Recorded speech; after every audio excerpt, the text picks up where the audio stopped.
In the entire proceeding, we have heard just at the beginning of the serious evidence of corruption involving Burisma, the Ukrainian natural gas company that paid Hunter Biden, Joe Biden's son, $1 million a year.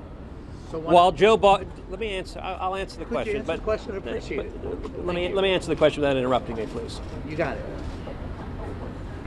Burisma paid Hunter Biden, Joe Biden's son, $1 million a year, while Hunter Biden threatened Ukraine to withhold $1 billion in aid unless and until they fired the prosecutor investigating his son. Joe Biden threatened. Joe Biden is Vice President of the United States, and we just saw a video, which I would encourage every news outlet here to actually show the video of Joe Biden bragging how he told the president of Ukraine that he was going to cut off $1 billion, he was going to block $1 billion in foreign aid to Ukraine unless they fired the prosecutor. And in Joe Biden's own words, son of a bitch, they fired the guy. So why not have Bolton testify? You said you'd answer the question. Hold on, Andrew. I'm sorry? Let me answer the question. I did ask the question. Why? So I get that the press loves to obsess over the latest bombshell. Listen, I don't know what John Bolton's book says or doesn't say.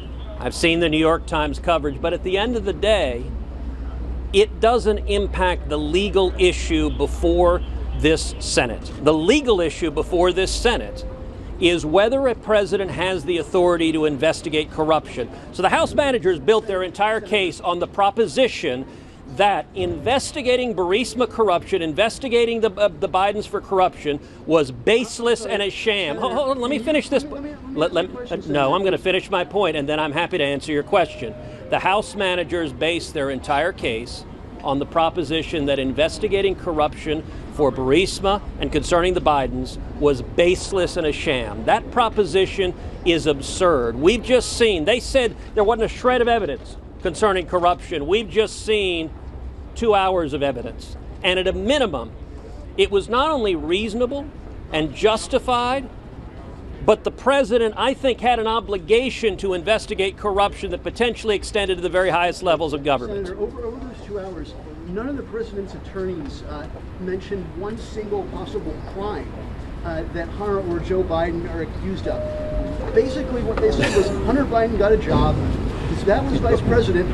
If that's a crime, I mean, shouldn't half of your children be in prison? My children are 9 and 11, and I'm sorry that you want to throw a 9-year-old in prison. But at this point, my third grader plays basketball and softball at her school. So stop playing the nasty. No, stop playing the nasty Washington game. I'm sorry, that's not nasty Washington game. Attacking a 9-year-old? Senator, I have no idea. All right. Senator, we've seen reports about a possible one Republican witness, one Democratic witness. Would you be open to that idea? Look, in my view, additional witnesses are not necessary. The House managers have presented their case. They haven't come remotely close to meeting their burden of proof. Now, that being said, if the Senate later this week, when we vote on witnesses, decides to go down the road to additional witnesses, I think at a minimum, the most important witness for the Senate to hear from is now Hunter Biden. The House manager made a decision. Let another reporter have a chance. Why don't you want to hear from John Bolton under oath? I don't believe the testimony is necessary. The House managers have a burden of proof to prove their case. They have fallen woefully short. The standard under the Constitution is high crimes and misdemeanors. They have not demonstrated any law was violated.